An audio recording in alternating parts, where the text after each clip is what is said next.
Anakapalli GVMC కార్యాలయంలో పట్టణ అధ్యక్షుడు మందపాటి జానకి రామారాజు ఆధ్వర్యంలో వైఎస్ఆర్ పెన్షన్ పంపిణీ కార్యక్రమాన్ని నిర్వహించారు. ఈ కార్యక్రమానికి మంత్రి అమర్నాథ్, ఎంపీ సత్యవతి, నియోజకవర్గ ఇన్ఛార్జ్ భరత్ ముఖ్య అతిథులుగా హాజరయ్యారు. అనంతరం మంత్రి అమర్నాథ్ లబ్ధిదారులకు 3,000 రూపాయల చొప్పున పెన్షన్స్ ని అందజేశారు. ఈ సందర్భంగా ఆయన మాట్లాడుతూ అనకాపల్లి నగరంలో ప్రతి నెల పెన్షన్ల కోసం 3 కోట్ల రూపాయలు ఖర్చు చేస్తున్నామని తెలియజేశారు. 2019లో రాష్ట్రంలో 36 లక్షల మంది పెన్షన్స్ దారులుంటే జగన్మోహన్ రెడ్డి ప్రభుత్వం వచ్చిన తర్వాత ఆ సంఖ్య 66 లక్షలకు చేరుకుందని, అంటే చంద్రబాబు నాయుడు ప్రభుత్వంలో ఎంతమందికి పెన్షన్స్ అందలేదు అర్థం చేసుకోవచ్చని అమర్నాథ్ అన్నారు. కష్టం వస్తే నిలబడే నాయకుడు జగన్మోహన్ రెడ్డి అని, వచ్చే ఎన్నికల్లో ఆయనకు అండగా ఉండాలని ప్రజలకు విజ్ఞప్తి చేశారు.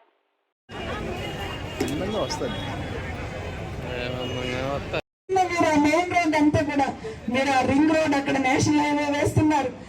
అలాగే ఎన్టీఆర్ హాస్పిటల్లో మరి మీ అందరికీ వైద్యురాలుగా నాకు అత్యంత సంతోషకరమైన విషయం 22.5 కోట్లతో 50 ఎన్టీఆర్ హాస్పిటల్ ఎదురుగా మనకు ఆల్రెడీ కన్స్ట్రక్షన్ కూడా స్టార్ట్ అయిందని చెప్పడానికి ఇది మన ప్రభుత్వంలో వస్తున్న ఇంటికి ఇస్తూ ఉన్నారని, అది మీకు ఇస్తున్న మర్యాద, మీకు ఇస్తున్న గౌరవం, ఎటువంటి వివక్షకి అవినీతికి చోటు లేకుండా రాష్ట్ర ఇటువంటి పారదర్శక ప్రభుత్వం గతంలో ఎన్నడూ ఎవరు చూడలేదు. ఇవాళ మనం ఇక్కడ లోకల్ గా శ్రీ గుడివాడ అమర్నాథ్ గారు ఒక విద్యావంతుడు, ఈ ప్రాంతానికి శాసనసభ్యుడిగా ఎన్నికైతే ఎలా ఉంటుంది, మరి అనకాపల్లి ఆధారపడి ఉండేవాళ్ళు. మరి ఆ శారదా నదిలో ఇప్పుడు తుమ్మపా క్రసింగ్ అవడం లేదని సచివాలయ సిబ్బందులు ఎవరైతే ఉన్నారో వాటర్ వర్క్స్ చూస్తున్నారో ఈ ఎమ్యూనిటీస్ వారిని కూడా అడిగినప్పుడు అందరూ ఒకటి చెప్పారు. సరే గుడివాడ అమర్నాథ్ గారు ఇక్కడ మంత్రిగా శాసనసభ్యులుగా ఉన్న వాటర్ రావడం లేదండి, వాటర్ ఇబ్బంది ఉన్నప్పుడు మేము ఇంజనీరింగ్ అధికారులతో మాట్లాడారు.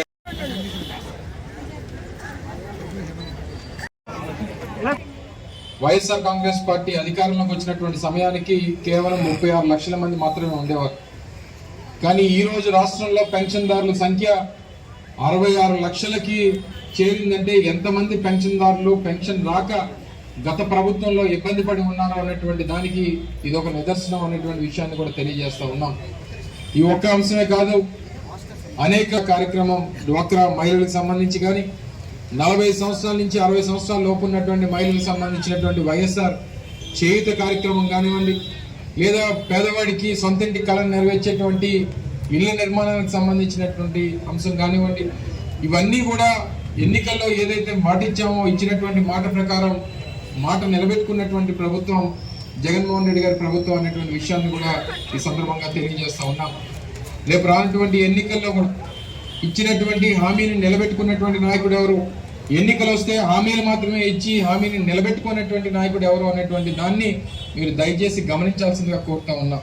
గత ప్రభుత్వంలో అప్పుడున్నటువంటి తెలుగుదేశం పార్టీ అధికారంలోకి రావడం కోసం దాదాపు 600 హామీలు ఇచ్చినటువంటి హామీని ఏ ఒక్కటి కూడా నిలబెట్టుకున్నటువంటి నాయకులు ఒకవైపు, ఇచ్చినటువంటి హామీని 99.9% అమలు చేసినటువంటి జగన్మోహన్ రెడ్డి గారు ఒకవైపు, ఇద్దరిలో ఎవరి వైపు మనం నిలబడాలో, పేదవాడి ఎవరికి ఓటేయాలో అనేటువంటిది దయచేసి గమనించి ఓటేయాల్సిందిగా మిమ్మల్ని అందరినీ కూడా కోరుతా ఉన్నా. తప్పకుండా రానటువంటి కాలంలో జగన్మోహన్ రెడ్డి గారి నాయకత్వాన్ని బలపరచాల్సినటువంటి అవసరం, జగన్మోహన్ రెడ్డి గారి నాయకత్వాన్ని రాష్ట్రానికి అందించాల్సినటువంటి అవసరం. ముఖ్యంగా పేదవాడికి పెన్షన్ ఒకటే కాదు, పేదవాడికి ఏదైనా కష్టం వస్తే ప్రభుత్వం అండగా నిలబడుతుంది అనేటువంటి ఒక భరోసాని ఇచ్చినటువంటి నాయకుడు జగన్మోహన్ రెడ్డి గారు అనేటువంటి విషయాన్ని కూడా ఈ సందర్భంగా తెలియజేస్తా ఉన్నా.